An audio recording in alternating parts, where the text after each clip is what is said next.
乡村比萨饼店坐落在马赛诸塞州的安静小城东汉普敦。这天，这家餐馆向来冷清的后院来了一位访客，他把车停在餐馆的废油回收桶旁，打开后车厢，拉出了一条带着过滤网的油管，将废油利用抽油马达加入车内的特制油箱中。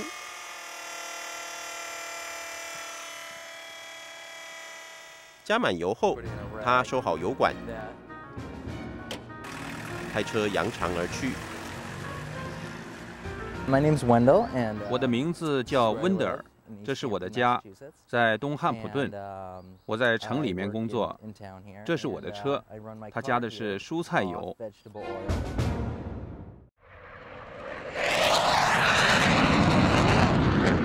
在华盛顿特区，身为美国国务院能源政策及保存的官员提姆·亚瑟正准备外出办公。我们在他2005年全新的帕萨特上发现了跟温德尔车子一模一样的油箱。这是我车子加的油，是炸过鸡以后的废油，是我从餐厅要来的。如果你尝一尝，味道不好，还有炸鸡的味道。我用这个油是因为它经过过滤后一点杂质都没有。利用废弃的蔬菜油来当作汽车的燃油，是近年来美国正在兴起的一种节约能源的方式。如果你的车子用的是柴油发动机，你就可以将它改装成为这种使用蔬菜油的废油再生车 （Grease Car）。这个系统的开发人是今年才28岁的贾斯汀·卡尔文。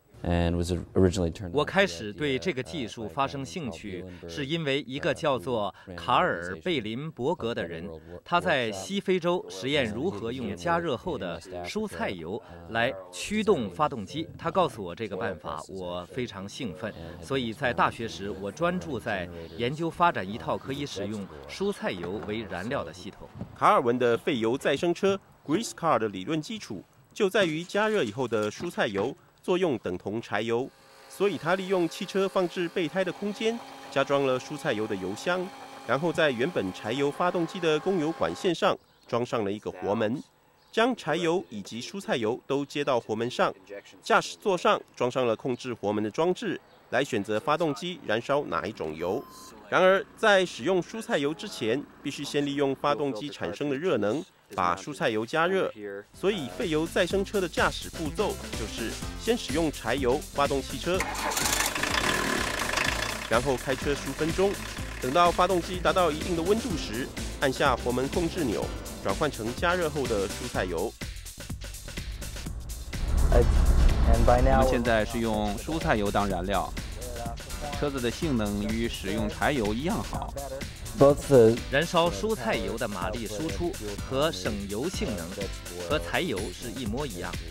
如果找不到餐馆废油时，我就去超市买1加仑全新的菜油用。其实，实验已经证明，蔬菜油的润滑效果比柴油好，对发动机的伤害比柴油小。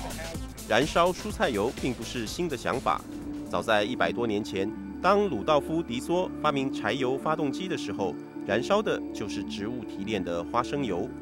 为了避免发动机冷却后蔬菜油在发动机及管线中凝结，所以在熄火前，废油再生车必须转回到燃烧柴油，并按下清洗按键，将油管中的蔬菜油逼回油箱中。虽然多了2道手续，但使用废油的好处实在是不少。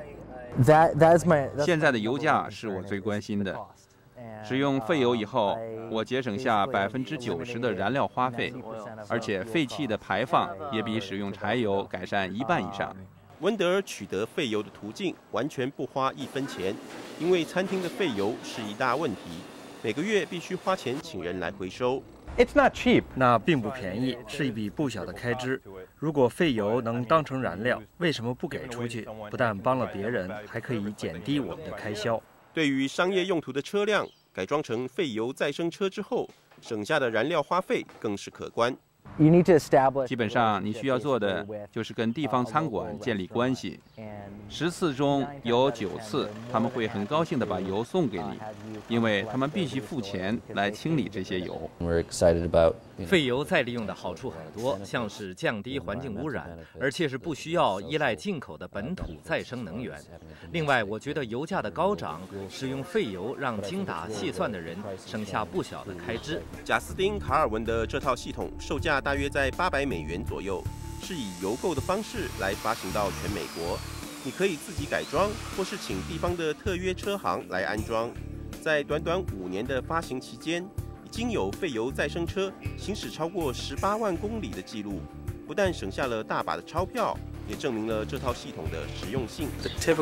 装置这套系统后，顾客会有问题的地方，大部分是因为过滤网阻塞，这是因为他们加油的时候没有经过第一次过滤。我打开他们的油箱，就会看到一堆的食物残留物，像是薯条、炸鸡残屑等等。